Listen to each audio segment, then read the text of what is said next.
प्यारे बच्चों, आज हम कक्षा 8वीं की प्रश्नावली 2.3 करने वाले हैं।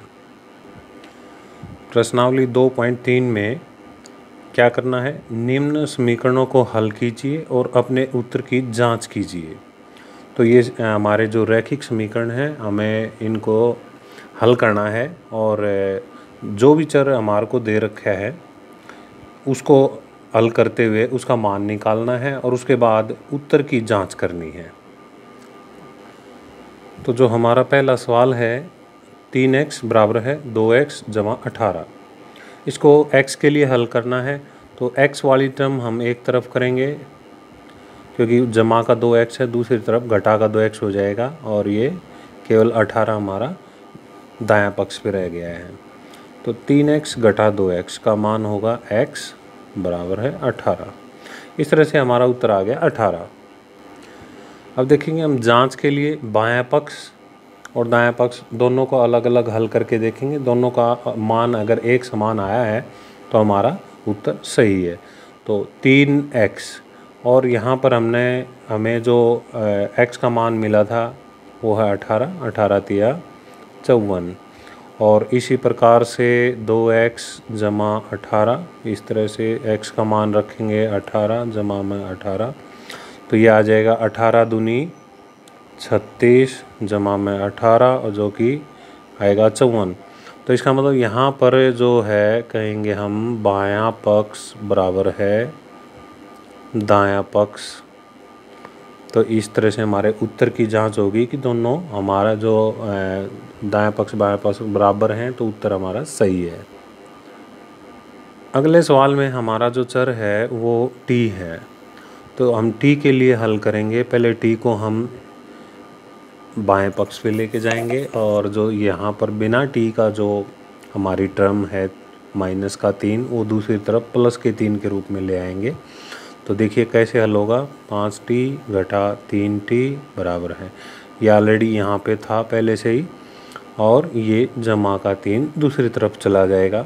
5t घटा 3t का मतलब 2t, घटा का 5 और जमा का 3। तो जब इस तरह से हम संख्या रेखा के आधार पर इसको देखेंगे तो ये -2 होगा। इस प्रकार से t यहाँ पर 2 के साथ गुणा हो रहा है, तो जब हम t को यहाँ सेपरेट करेंगे तो ये जो गुणा का 2 है दूसरी तरफ आके भाग में आ जाएगा। तो t का मान आ गया, जब 2 से 2 को भाग करेंगे तो -1।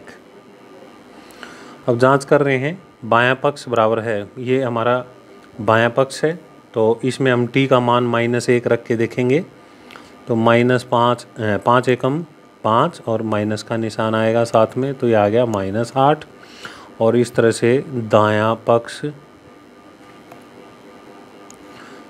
पक्ष हो गया 3t घटा 5, जो हमारा दे रखा है दायां पक्ष वही ये लिखा है। t का मान -1 रखेंगे हम।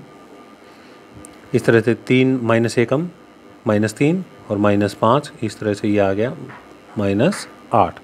दोनों समान हो गए, तो यहाँ पर भी दोनों हमारे पक्ष जो हैं वो बायां पक्ष बराबर दायां पक्ष हुए, तो इसका मतलब हमारा उत्तर सही है। अगला सवाल है हमारा, यहाँ पर चर जो है वो x दिया हुआ है, यहाँ x के लिए सोल्व करना है। 5x जमा का 3x है, तो इसको यहाँ पे ले आएंगे, बाएं तरफ ले आएंगे, और 5 ऑलरेडी यहाँ पे है, जमा का 9 दूसरी तरफ आके घटा का 9 बन गया। 5x घटा 3x 2x, 5 में से 9 गए -4। इस प्रकार से ये x के साथ 2 गुणा है, तो ये दूसरी तरफ आएगा तो भाग में आ जाएगा। x बराबर है -2। अब यहाँ पर जांच करेंगे, बायां पक्ष है 5x जमा 9, x का मान आ गया था -2, तो x की जगह रखेंगे -2, -10 जमा 9, ये आ गया -1। अब दायां पक्ष है हमारा ये 5 जमा 3x, तो वही ले लिया। x की जगह रखेंगे -2, 5 घटा 6, 3 दूनी 6, इस तरह से ये भी कितना आ गया -1। इस तरह से हमारा होगा बायां पक्ष बराबर है दायां पक्ष, तो इसका मतलब हमारा उत्तर सही था। अब देख लीजिए अगले सम ये हैं 4 से लेकर 10 तक। अब ये करेंगे हम। अगला सवाल है 4z जमा 3 बराबर है 6 जमा 2z। हमारा यहाँ पर जो चर है वो z है। z को एक तरफ इकट्ठा करेंगे, बिना z वाली टर्म जो है ये जमा का 3 था, दूसरी तरफ घटा का 3 बन जाएगा। इस तरह से ये 2z बन गया और ये बन गया 3। तो z बराबर है 3/2, ये भाग में आ जाएगा। इस तरह से हमारा z का मान आ गया। इस तरह से हमारा बायां पक्ष है 4z जमा 3। z के स्थान पर अब रखेंगे 3/2। अब ये 2 से कट जाएगा 4, तो ये 6 जमा 3 इस तरह से आ गया 9। ये हमारा बायां पक्ष हुआ। अब हमारा दायां पक्ष है 6 जमा 2z, 6 जमा 2 ब्रैकेट 3/2। अब ये 2 से 2 कैंसिल हो जाएगा। इस तरह से 6 जमा 3, तो ये भी आ गया हमारा 9। इस प्रकार से हमारी जांच हो गई है बायां पक्ष बराबर है दायां पक्ष। अगला सवाल है 2x घटा 1 बराबर है 14 घटा x। हमारा यहाँ पर जो चर है वो x है। x के लिए सोल्व करेंगे। 2x जमा x बराबर है 14 जमा 1। 2x और x ये हो गया 3x, 14 और 1 15। इस तरह से 3x बराबर है 15 है। सॉरी, यहाँ पर 3 हम डिवाइड में ले आएंगे भाग में, तो 3 पंजे 15। इस तरह से हमारा x का मान आ गया 5। जांच के लिए पहले बायां पक्ष लेंगे। 2 ब्रैकेट x घटा 1, 2 पंजे 10 घटा 1 यानी ये 9 आ गया। अब आ जाएगा हमारा दायां पक्ष बराबर है 14 घटा x, मीन्स 14 घटा x का मान था 5, 14 में से 5 गए 9। तो इसका मतलब हमारा यहाँ पर बायां पक्ष बराबर है दायां पक्ष। तो हमारे उत्तर की जांच हो गई है। सॉरी, वीडियो में आप देख नहीं पाए होंगे। अगला सवाल थोड़ा सा अब स्टैंडर्ड है, लेकिन कोई बात नहीं। पहले 3 की गुणा अंदर इस ब्रैकेट में करेंगे, तो 8x जमा 4 बराबर है 3 की x के साथ 3x, 3 की -1 के साथ -3 जमा 7। इस तरह से अब x वाली टर्म एक तरफ करेंगे, यानी ये 3 को इस तरफ लेके आएंगे तो घटा का 3x हो जाएगा।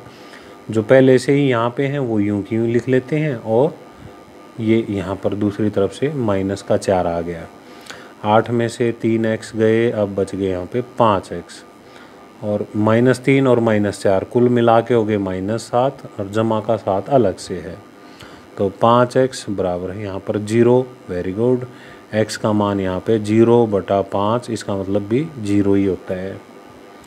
तो उत्तर की जांच करेंगे। मैंने जांच पहले से ही करके रख ली है। बायां पक्ष बराबर है 8x जमा 4, ये था हमारा बायां पक्ष। तो x के स्थान पर 0 रखा, तो x किसी की भी 0 से गुणा 0, 0 जमा 4 का मतलब 4। और इस तरह से दायां पक्ष है 3, x के स्थान पर 0 घटा 1 जमा 7। 0 तो 0 है, लेकिन 3 -1 के साथ गुणा है, तो -3 जमा 7 पे हमारा 4 उत्तर आ गया। अगला सवाल है x बराबर है 4/5 x जमा 10। अगर इस तरह से कभी भी आपका सम दे देते हैं 4/5, घबराने की ज़रूरत नहीं है। यहाँ पे हम इसकी यहाँ पर आर पार गुणा कर देंगे। नीचे भाग में 5 है, इसको इधर लेके जाएंगे तो ये गुणा में हो जाएगा 5x, और ये जो 4 है ये अंदर यहाँ गुणा हो जाएगा। 4 की x के साथ गुणा 4x जमा 4 की 10 के साथ 40। अब x इस तरफ लेके जाएंगे, x वाली टर्म, ये घटा में 4x, दूसरी तरफ 40 बच गया, तो x बराबर है 40। अब जांच की है तो जो हमारा बायां पक्ष था वो केवल x था, इसका मतलब वो 40 ही रहेगा। लेकिन जो दायां पक्ष है वो 4/5 ब्रैकेट x जमा 10। तो x के स्थान पर हमने 40 रखा, 40 और 10 जुड़ के 50 हो गया। 5 से 50 कट गया 10 पे, 5 एकम 5 और 5 दाएँ 50, और 10 की 4 से गुणा 10 चौक 40। इस तरह से हमारा जो बायां पक्ष था और दायां पक्ष वो समान हो गए हैं। तो इस प्रकार से हमारे उत्तर की जांच हो गई। ये क्वेश्चन भी बड़ा अच्छा है, थोड़ा सा मुश्किल है, तो ध्यान दीजिएगा। पहले ही हम x वाली टर्म एक तरफ इकट्ठी कर लेंगे और बिना x वाली दूसरी तरफ। ये देखिए, मैं इसको दूसरी तरफ घटा में लेके गया हूँ और जो जमा का एक है वो इस तरफ आके घटा का एक बन गया है। अब यहाँ पर हम लघुत्तम लेंगे। 3 और 15 का लघुत्तम है 15। 3 पंजे 15 है तो ऊपर भी पंजे करेंगे, 2 पंजे 10 घटा 15 एकम तो ऊपर भी 7 एकम 7। इस तरह से 3 में से 1 गया 2। अभी आर पार फिर गुणा हो जाएगा, 15 2 के 7 और 10 में से 7 गए 3x और इस तरह से 15 दूनी 30। x का मान आ गया 30 बटा में 3, तो ये आ गया x बराबर है 3 दाएँ 30। ये देखिए बाएं पक्ष मैंने हल कर लिया है। 2x बटा 3 जमा 1 था, x के स्थान पर 10 रखा है क्योंकि x का मान 10 था, तो 10 दूनी, इस तरह से 10 दूनी 20 हो गया। और साथ साथ मैंने लघुत्तम ले लिया है जो कि इसके नीचे 1 और 3 का लघुत्तम 3 है, तो 3 एकम 3 भी हो जाएगा, 20 और 3 23 बटा 3। इस तरह से दायां पक्ष मैंने थोड़ा रख लिया था क्योंकि ये थोड़ा सा मुश्किल है। ये यहाँ पे मैं बता देता हूँ, यहाँ पे कटेगा आपका 5 दूनी और 5 दिए, इस तरह से 7 दूनी 14 जमा में 3 तिया ये 9, लघुत्तम 3 बनेगा, 14 और 9 23 बटा में 3। इस तरह से दोनों पक्ष बराबर हो गए। इस तरह से बायां पक्ष बराबर है दायां पक्ष। दो उत्तर की जांच हुई। अब यहाँ पर भी हम y की टर्म एक तरफ इकट्ठी कर लेंगे, तो बिना y यानी जो खाली टर्म है बिना y की वो एक तरफ इकट्ठी कर लेंगे। ये एलसीएम के थ्रू हल होंगे हमारी। 2y जमा 1y, ये तो हो गया 3y। यहाँ पर एलसीएम यानी लघुत्तम लेंगे तो 26 घटा 5, 3y बराबर है 26 में से 5 गया 21 बटा 3, तो 3 सत्ते 21। इस तरह से y बराबर आ गया ये 7 और ये भाग में आ जाएगा 7 बटा 3। अब जांच करके देखते हैं हमारा उत्तर सही है कि गलत है। मैंने x के बायां पक्ष जो था उसमें x के स्थान पर 7 बटा 3 रखा है। 7 दूनी 14 बटा 3 जमा 5 बटा 3, क्योंकि नीचे एक जैसा लघुत्तम है तो 14 और 5 सीधा आप जोड़ सकते हो 19 बटा 3। अब ये दायां पक्ष है 26 बटा 3 घटा y था, तो y का मान 7 बटा 3 रख दिया मैंने, तो यहाँ पर लघुत्तम आएगा 3। इस तरह से 26 घटा में 7, तो ये भी हमारा 19 बटा 3 आ गया।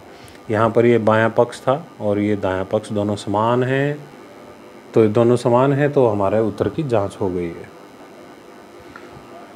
अगला सवाल है ये हमारा, हम क्या करेंगे, m वाली टर्म जो है माइनस का 5m इस तरफ आ जाएगा, घटा 8 बटा 5 ये इसी तरफ रहेगा। 3m में से 5m गए तो घटा का 2m बराबर है घटा का 8 बटा 5, और m का मान है -8 बटा 5, और क्योंकि ये -2 था वो नीचे भाग में आ जाएगा, माइनस से माइनस कट जाएगा और 2 से ये 8 कट जाएगा 4 पे, तो 4 बटा 5 हमारा उत्तर आ गया। माइनस से माइनस कट गया था। अब उत्तर की जांच करेंगे। बायां पक्ष 3m, 3 गुणा में m का मान 4 बटा 5, तो 4 तिये 12 बटा 5। मैंने दायां पक्ष लिख लिया है y के स्थान m के स्थान पर 4 बटा 5। इस तरह से 5 से 5 कट गया, 4 घटा 8 बटा 5। इस तरह से लघुत्तम आ गया 5, 4 पंजे 20 घटा 8, 20 में से 8 गए 12 बटा 5। इस तरह से हमारा जो बायां पक्ष था और ये दायां पक्ष समान आ गए हैं, तो उत्तर की जांच हो गई कि हमारा उत्तर सही है। बायां पक्ष बराबर दायां पक्ष। तो प्यारे बच्चों, आपने देखा कि हमारे जो रैखिक समीकरण दिए होते हैं उनको हल करने का एक आसान तरीका है जो मैंने काफ़ी अच्छे तरीके से आपको समझाया है।